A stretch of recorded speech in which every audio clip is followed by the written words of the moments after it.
Is your high school student ready to plan a future? If they are considering college as an option for their future, there are areas they should consider as critical needs. Did you ever ask your child what his or her 5-year plan was? Where do they see themselves in 5 years? Do they see themselves married, with a boyfriend or a girlfriend, at a job? What kind of job? What kind of activities and things they want to do?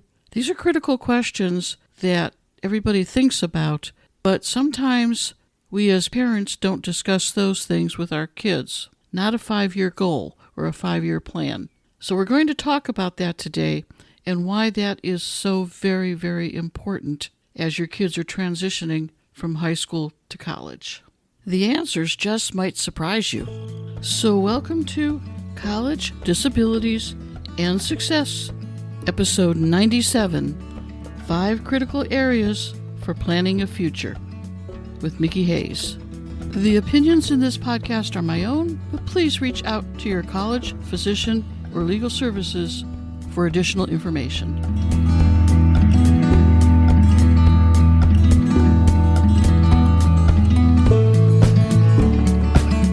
At one of the STAR person-centered planning meetings that I held with a student transitioning from high school to college, I brought up the subject of a 5-year plan. And I think when the students started talking about marriage and a family and 2 kids and what their names were going to be and where she would be working and the things that she would be doing, she really surprised her parents who were at that meeting. Here's a child who had a whole future figured out in her head, and it was our job to help her get some clarity and some direction with regards to this future. My job wasn't to judge right or wrongness of it, and if she had a plan that I thought was next to impossible, my job would be to look at that plan a little bit closer and maybe analyze options to the plan or ideas that might help get her to a goal without destroying her future hopes and dreams. And that can be a tricky balancing act. So many times when we talk to our kids about future plans, they tell us things like they're going to be a rock star or they're going to be a pro football player, or in this day and age, they're going to be an online influencer. So as parents, we have to keep those goals in mind and think about the little steps that your child is going to need. And as you do that, sometimes those little steps actually become the goal. So you start looking at what can your child do to get ready for those employment skills they're going to need. And that's where we get into the 5 critical areas for planning a future. When a colleague and I wrote the STAR person-centered planning model, that's one of the things we had to consider. We had to look at what areas were going to be important for supporting your kids and helping them achieve realistic goals. And we came up with these 5 critical areas that your child is going to need to plan for. The 5 areas are career development leading to employment, academic enrichment and needs, independent living, community and campus engagement, and self-determination skills. Now let's take each one of these areas and talk about them. Number 1 on the list was career development and employment. When you're talking about career development and employment, you're talking about a certain level of education and a certain skill level to start with. So you're looking at what kind of a college degree does that individual need? Do they need an associate's degree? Do they need a bachelor's degree? Do they need a master's degree? Can they get by with just a certificate and some training? How much training are they going to need, and in what areas, to meet the requirements of the career that they are planning? If you don't know the answers to those questions, then that would be a good time to talk to a career counselor at the high school or even at the college. Colleges have career departments where counselors will guide a student through the career assessment process, and that helps to narrow down a career that works for the skill level that your child has, the challenges that your child has, and the interests that your child has. So these kinds of assessments can be very helpful. And every career department in every college has some sort of assessment that they will offer their students. And sometimes, quite possibly, they even offer to the general public. You don't even have to be a student there to go to the career department to get an assessment. And once you have those conversations, then a really good website to go to that I particularly like is the ONET website, O-N-E-T website. ONET is a government workforce website that provides tons of job descriptions in every area you can imagine and with every academic level you want to know about. For example, if your child wants to go into nursing, but you don't know if they have the skills to handle nursing, when you go to the ONET and look up nursing, you will find a list of jobs that they could do in relation to nursing, but don't have the same expected degree level and education level. You can also check out episode 90, which is my most popular episode, Workforce Training for Students with Disabilities. You might find some materials there that can help you as well. Critical area number 2 is the academic needs, academic challenges that your child has or needs to reach a certain career level. And the best way to start with this is to figure out where their strengths are at. Just do a brainstorming list with your kid of all the strengths that they have. Things like helping others, being on time, taking good notes, being kind to others, digging in the garden, building a model, cooking an egg, making dinner, making their bed, watching a sibling. The possibilities are endless, but think about all the skill areas that your child has strength in and make a list. As you look at this list and start to narrow things down, when you're looking at the academic area of things, what kinds of skills need the most critical academic interventions? In other words, if one of your child's skills is cooking an egg, well, what kinds of things would someone who wanted to cook as a career, what kinds of academic skills would that person need that would be most helpful? So if your career plan might be cooking of some sort, becoming a cook or a chef, one of the academic skills that would be critical for that career goal would be math in terms of measurement and understanding whole numbers and fractions, decimals, percentages, understanding how to double a recipe, how to understand the weights and measures. These would all be things that you would need to know if you were going to be a good cook or a good chef.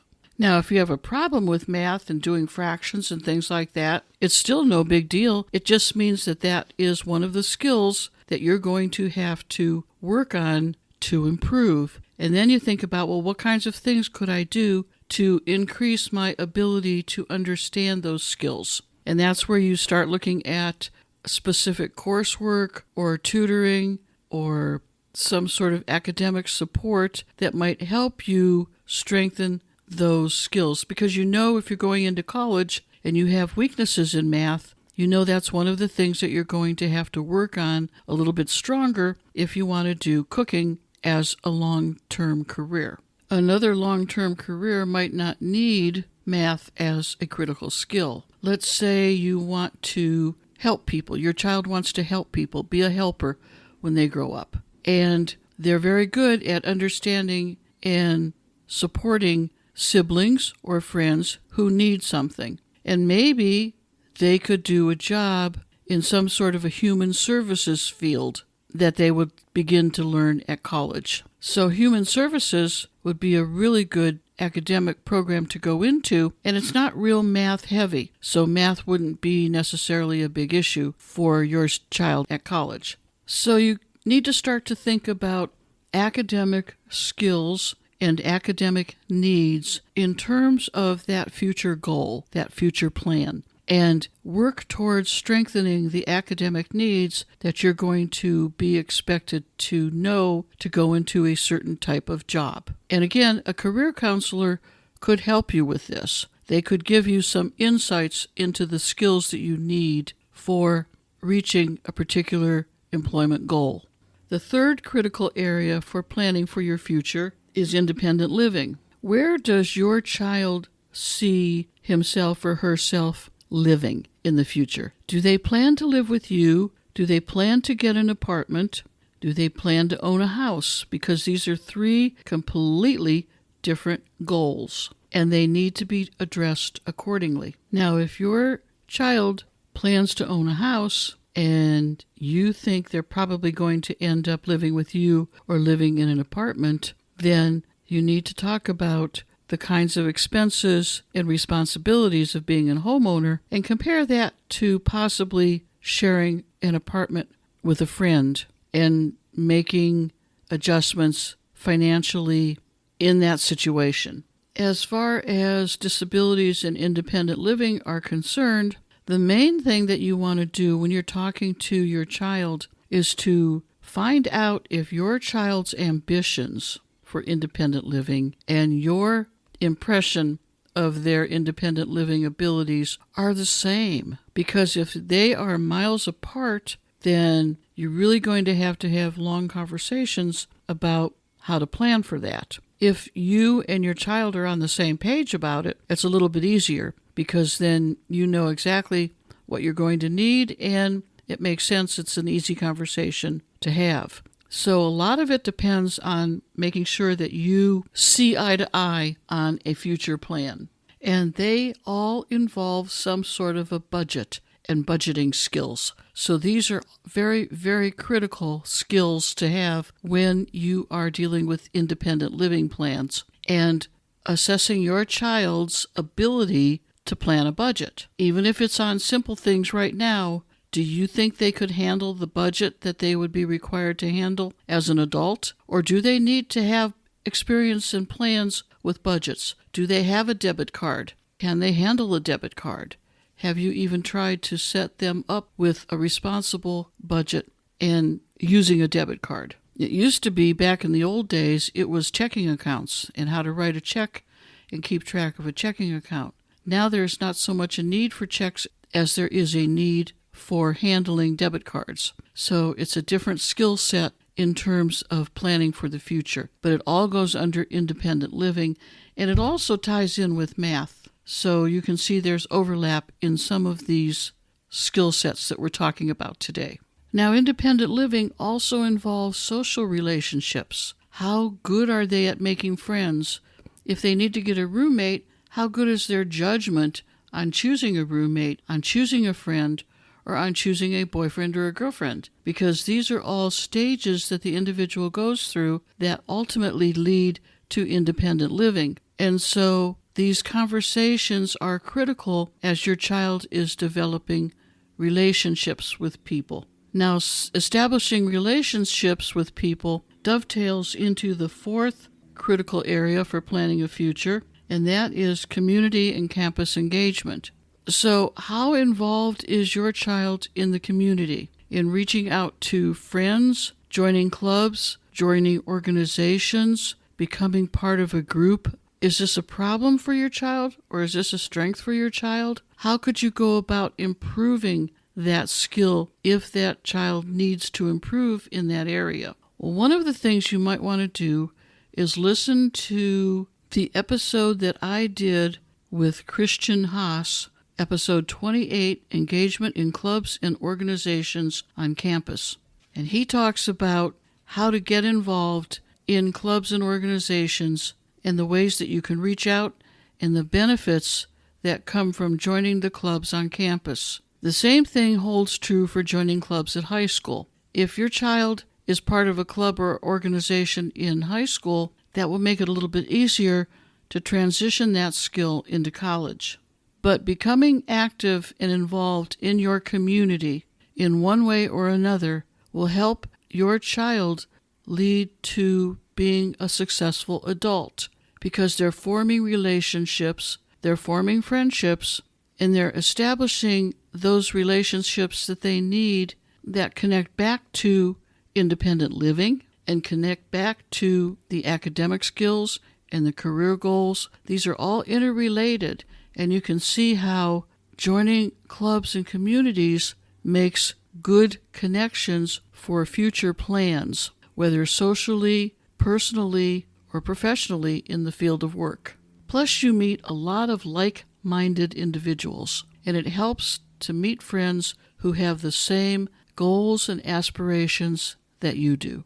So check out Christian's episode because he does a really good job on establishing those relationships.